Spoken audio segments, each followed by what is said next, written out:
Hi, welcome to another episode of Montana Shares, your opportunity to find out about the nonprofits that make our state so great. I'm your host, Bill Crane, and today I have Maureen with NeighborWorks Montana with me. Hello, Maureen. Hi, Bill. How you doing? I am doing well, just fresh off the road on a beautiful Montana day.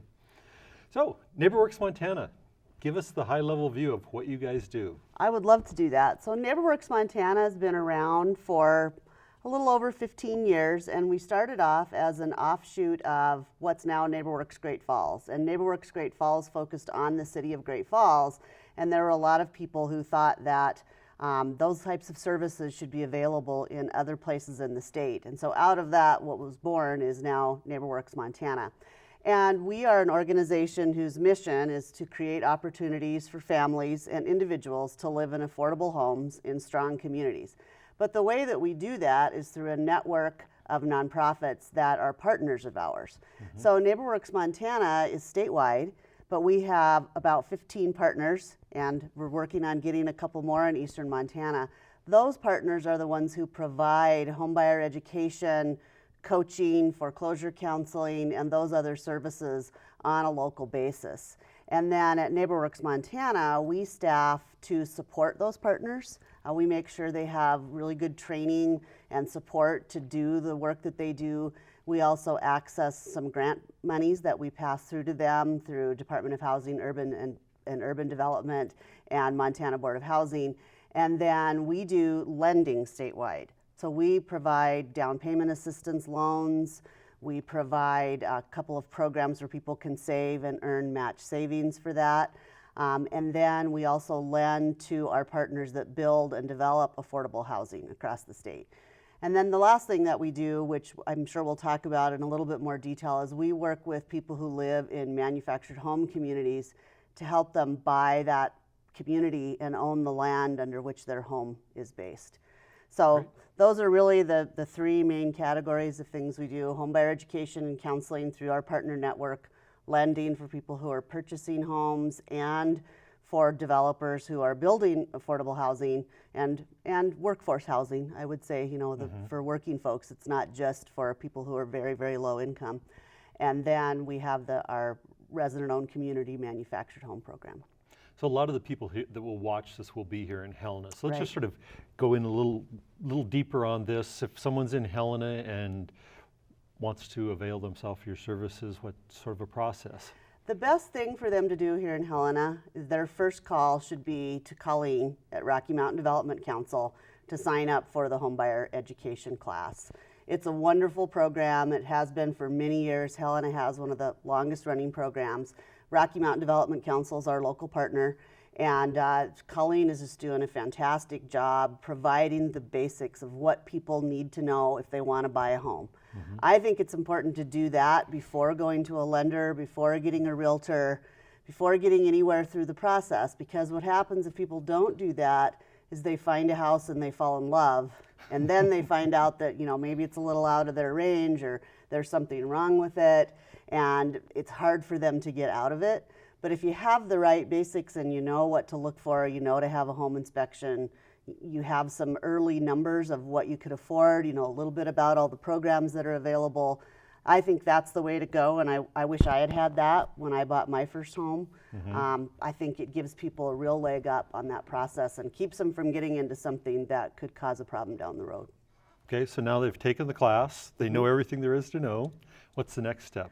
Well, the next step at that point would be if they want to buy a home and they've decided that they think they're ready. Sometimes people take the class and they say, boy, I'm not ready. I need to do some work. I need to work on my credit. I want to save a little money.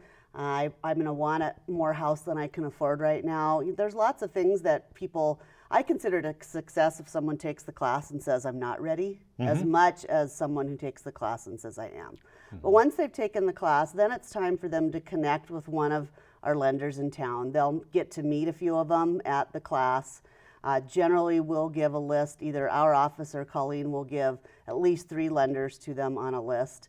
At that time, then they can go start talking to a realtor and start looking at homes. But they're going to know then what their price range is, what kind of monthly payment they can afford, and what that means in terms of a house they can purchase. The lenders will know about programs that are available to help them purchase a home. So Normally I tell people you should ask your lender if they work with the NeighborWorks programs, as opposed to me trying to tell them about all the programs we have and make their head spin about financing. Okay. And if they've taken the class, they've chatted with realtors, met all these, then next step beyond that is you also do provide some help on actual purchase. Yes, we do. Okay. And the lenders are the ones that work through us for that on behalf of the borrower. So for example, if they went to local community bank in Helena and that loan officer works with them and says, you know, I think you might be eligible for one of the NeighborWorks programs, the lender would actually send the package into us. My loan team is in Great Falls, and they're the ones who process our loans. But we have loan programs that are fairly broad. We have some that really just help with down payment and closing costs, and so that's up to $10,000, and that's a loan that has an interest rate based on their income level and amortizes over the life of the loan, 15 to 30 years depending. We also have a program that's very popular here in Helena through the Montana Department of Commerce Home Program, and that's actually a 0% deferred loan, generally up to $25,000, that can go in hand with the first mortgage and actually help buy down that mortgage amount. We do a lot of those in this area. It's very popular here. And then we have a couple of other programs that we've created to help work with folks who want to live in the city limits. For example, in the city of Helena, people can't use a rural development loan through USDA, whereas they can outside the city limits. So we created a program where we do the 20% down on a loan, and the lender does an 80% loan, and they don't have to pay mortgage insurance. And it compares to the monthly payment of that rural development loan outside the city limits. So it gives them something, if they want to live in town and they want to be able to walk, it gives them an alternative. We call that our 20+ loan program. Okay. So that's sort of Helena. That's sort of Helena. You offer most all these services sort of statewide then, right? Yeah, many of the services are offered statewide. We have homebuyer education and counseling available for the most part across the state. Right now we don't have a provider east of Billings, and that's something that we're working on. But we also have an online course that's available. So for people who live in eastern Montana or who work alternative schedules, you know, maybe they can't go to the class when the class is offered, we have an online option, and the folks can just ask whoever their local homebuyer education provider is to give them an approval to take that online course. And then we want them to meet with one of the counselors, either by phone or in person, for a one-on-one session to go through any questions they have and anything that they didn't understand from that online course. So the services are available statewide, as are the bulk of our loan programs. There's a couple that there's certain things that are unique to areas, you know, like the city of Billings has its own down payment assistance program. So we don't compete with them in their area, and we don't offer anything in their area. That's the deferred, the larger type mortgage buy down loans. We don't compete with any local partners. But in Helena, there isn't one. So Rocky works with us, and they do all the referrals to us for that program. Okay, great. Now you mentioned something about mobile home parks, resident-owned program, something like that. Tell me about that. So we call it our resident-owned community program, and it's really an amazing program. It started really in New Hampshire and the eastern United States, where they have a lot of people who live in mobile homes. And interestingly enough, we have a lot of the same kinds of things as New Hampshire and Vermont. In terms of the numbers of people who actually live in mobile homes or manufactured homes. And what happened in that area of the country was, in Maine, was people would buy those parks, redevelop them, and all those people would be out of a place for their home. Now they might own their home, and they might own their home free and clear, but they have no control over the land. So what we do as a technical assistance provider with an organization called ROC USA is we actually work with the people who live in those communities, help them form a nonprofit and buy the park. What we actually do is we work with the seller before we even really work with the residents, because we want to make sure they're amenable to this kind of arrangement. But it's a really neat program. We've done 7 of them in Montana, because the residents get very engaged. They are the board members. They are in charge of making the decisions about how things are going to go. and what their community rules are going to be, and then we work with them to provide support. So through the whole purchase process, we provide support, we help them get the financing lined up, and then we provide support for many years after to help them make sure that they're successful. And nationwide, this program has tremendous success. There's about 8 technical assistance providers, and NeighborWorks Montana is one of those. Great. It's a great opportunity. I know, if you're in an area that is changing to a higher income demographic, there's a lot of mobile home parks that are in danger of that. And a lot of fear on behalf of those people because, well, they're called mobile, they're really not, Right. and so people get nervous about what's going to happen to that land underneath them, and this program gives them that security.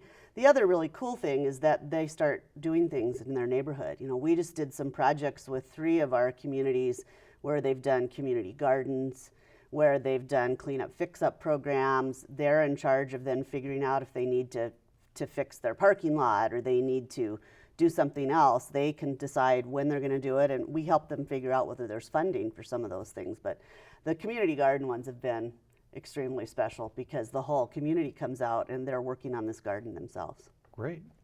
So there's been some change in your organization Yeah. recently. Probably a lot less gas spent for you, but tell us a little bit about that. Well, NeighborWorks Montana and our sister organization, NeighborWorks Great Falls, had shared an executive director since NeighborWorks Montana was formed really in the late 90s. And NeighborWorks Montana has grown quite a lot. And the 2 boards got together and worked very hard to decide what the right future was. And they made the decision that each organization needed its own executive director. I was one of the founding members of NeighborWorks Montana. At that time, we called it the Montana Homeownership Network. And of course, our vision was for the organization to do some of the things that it's doing now, but it's actually doing more than what we originally envisioned. And so in thinking about the right thing for the future, the board of NeighborWorks Montana and NeighborWorks Great Falls decided it was time to make a change. And so in January of this year, I became the executive director, and Sheila Rice, who had been the executive director for 13 years, is still with NeighborWorks Great Falls and is able to take that organization to another level before she retires. So I think it was a good move for all of us. We also have now some office in Missoula. We have 4 staff in Missoula. We have 1 in Billings, and then we have our main office in Great Falls. So we can be part of a lot more things because we have people in different places. And then we help coordinate the statewide housing conference, which was in Kalispell this year. So our local partner up in Kalispell helped. So there's lots of things going on, and it's been a busy year, but really good. I think we're getting ourselves set for the future. Excellent. So if someone is wanting to help support this type of work that you're doing, what should they be doing to achieve that? Well, locally, if they're a local lender or realtor or somebody who's interested in participating in the homebuyer education program, which is really important to have those local participants, I think Colleen is the right person to call, and I know that her number is going to be up on the screen.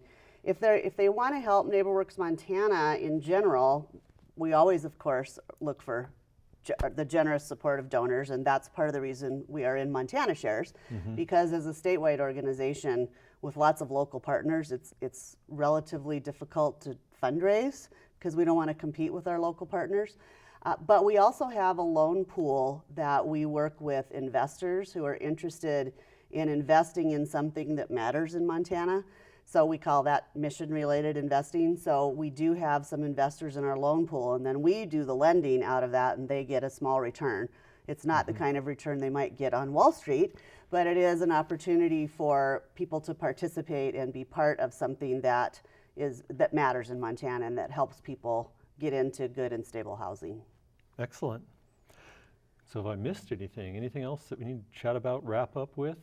Well, I think the last thing I would mention is we have a lot of really amazing partners. And so NeighborWorks Montana, because we're statewide, maybe more people know about us, but we couldn't do any of what we do without those local partners. They're incredibly important. They're the ones that have the sense of what's going on and what's needed in their local areas. And then we also have board members that are from all over the state representing all the different areas that impact housing and financing and lending and everything. And so the organization is so strong because we have the partners and the board members and all the other partners that we work with at the state level and federal level too. So I think partnership is a great thing. We love being part of Montana Shares because we get to hear about what everybody else is doing and because it's that collaborative kind of effort. So thank you for all that you've done with Montana Shares and for including us. Oh, you bet. Thank you. Thank you much for coming on to the show. Thank you guys for tuning in. And hopefully we'll be in another couple of weeks with a whole brand new show. Have a good evening.